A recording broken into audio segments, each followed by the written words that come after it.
soirées HTC, qu'est-ce que c'est? Les soirées HTC, c'est des soirées hip-hop, théâtre, connexion. L'idée, c'est que des comédiens de la compagnie, 4 en l'occurrence, on rencontre pendant 3 jours des artistes hip-hop du territoire sur lequel on nous invite, en l'occurrence ici à Saint-Quentin.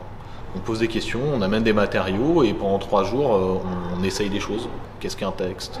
C'est quoi interpréter un texte? C'est quoi écrire un texte? C'est quoi un corps sur un plateau?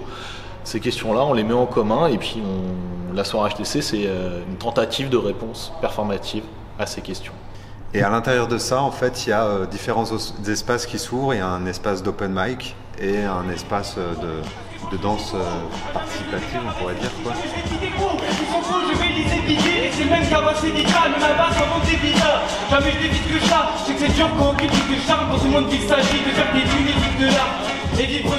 Pour certains, le hip-hop peut avoir, on peut avoir le préjugé d'un milieu un peu fermé sur soi. Pour le théâtre aussi. Et pour le théâtre aussi. Nous, en tout cas, en rencontrant des artistes hip-hop, on a rencontré que des personnes extrêmement curieuses, extrêmement généreuses. Donc là, en l'occurrence, Ifra, qui est danseur et chorégraphe, Donia, qui est danseuse, Ogi, qui est rappeur, et SW, qui est rappeur aussi. On échangeait un peu tous nos points de vue sur le hip-hop, qu'est-ce que la comédie. Donc vraiment beaucoup de réflexions, on a discuté vraiment avec tout le monde, chaque personne de l'équipe, avoir le point de vue des comédiens, le point de vue des rappeurs, ensuite se mélanger, faire des duos, créer des choses ensemble, que ce soit avec toute l'équipe ou en duo ou en trio. C'était une vraie immersion, quoi. Une vraie immersion en huis clos, dans la boîte noire. On entrait au théâtre, il faisait jour, on en sortait, il faisait nuit. Cette immersion, elle favorisait des interactions. Des complicités, enfin voilà, tout ce que tu vas nommer, quoi. Let's go.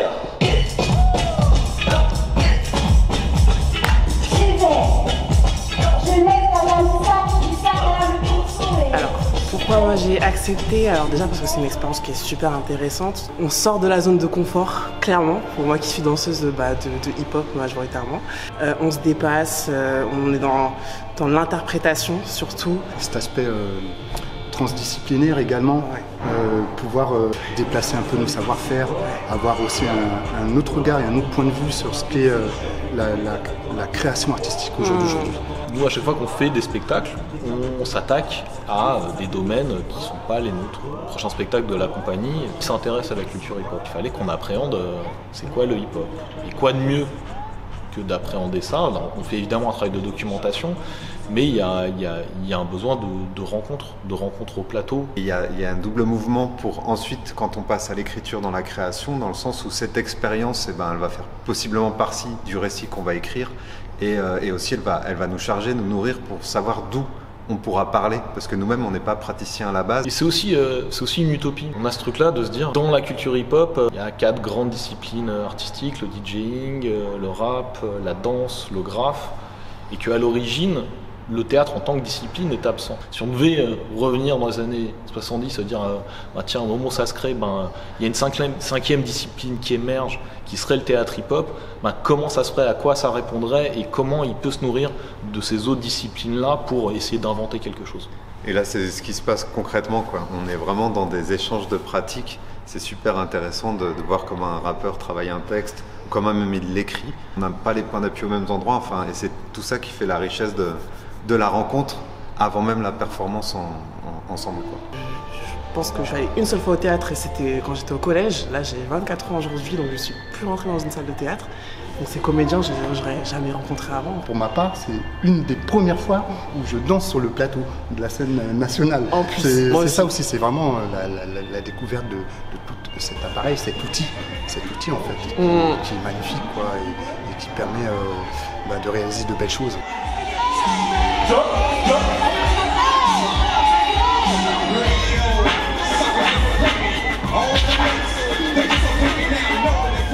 Non, c'est qu'il y a un instant qui se passe, on va être, 300 sur le plateau, que ce soit une bête de soirée.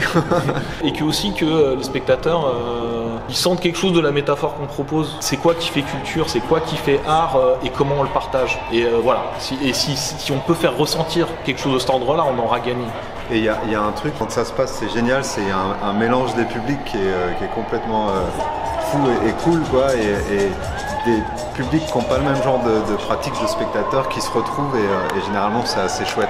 On est vraiment dans un spectacle de partage avec le public, c'est pas vraiment que du spectacle, regardez-nous et taisez-vous, c'est vraiment du participez avec nous, réagissez, dansez avec nous, si vous voulez crier, vous voulez chanter avec nous, allez-y. Donc du coup c'est ça que j'attends, vraiment qu'il y ait un échange avec le public et puis après on va s'éclater parce que les scènes qu'on a préparées elles sont géniales donc j'ai juste hâte.